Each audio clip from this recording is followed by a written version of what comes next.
mas outras parcerias que podem ser feitas com advogados de outras áreas.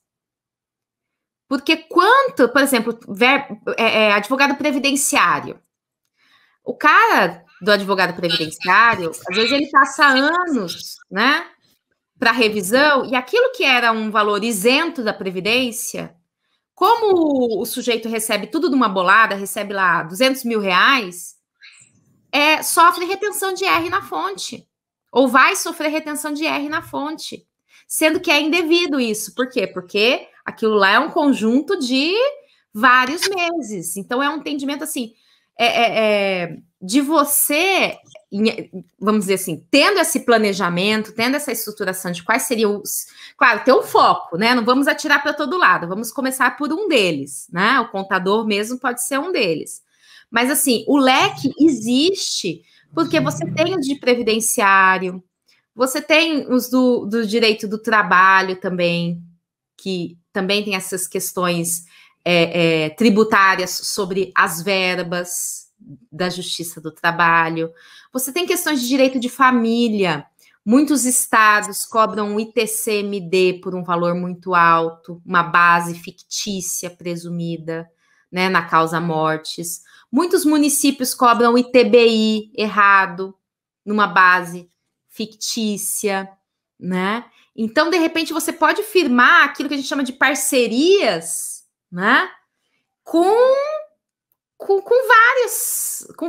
vários âmbitos, né? Se eles souberem que você é uma tributarista, que é a primeira coisa, né? Você se apresentar como tal e falar que, olha, ITCMD, quando tiver aqui, né?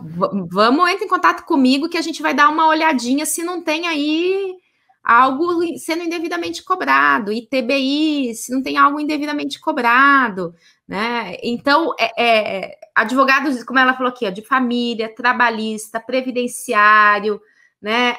Até os planejadores financeiros, etc.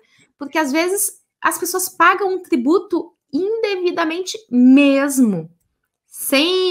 Realmente. É uma coisa assim... E a questão dos contadores, principalmente no interior, é porque, assim, a maioria paga as empresas, quando ela pede para fazer a prestação de conta, e paga R$100, R$200 por mês. E olha lá. Exato. E aí eles fazem de qualquer jeito, preenchem o formulário porque eles querem se livrar daquele problema. Exatamente, exatamente. Então, assim, é uma... Por mais que, às vezes, eles, como comentou aqui a Magna, os advogados têm um certo receio os contadores têm um certo receio do advogado, porque ele fica com medo que vai chegar o advogado e vai falar assim, olha, você está fazendo tudo errado aqui, e vai denegri-lo perante o cliente. Então, assim, o contato é fazer eles verem que isso é vantajoso para eles, porque olha quantas empresas eles têm que atender a 100, 200 reais por mês para tirar lá um dinheirinho. E, de repente, com essa recuperação, ele vai tirar em um mês o que ele retiraria em um ano. Essa é a verdade. Né? Não só ele, como você, né? Vamos dizer, todo mundo nessa jogada. Né? Então, assim, você o chama para essa parceria, para essa... Né? E dando a certeza para ele que, assim, que quando você for... Que isso é uma coisa, né? Assim, que é o especialista em tributário que sabe. Né? Que ele nem tinha realmente o dever de saber isso, que é uma tese tributária.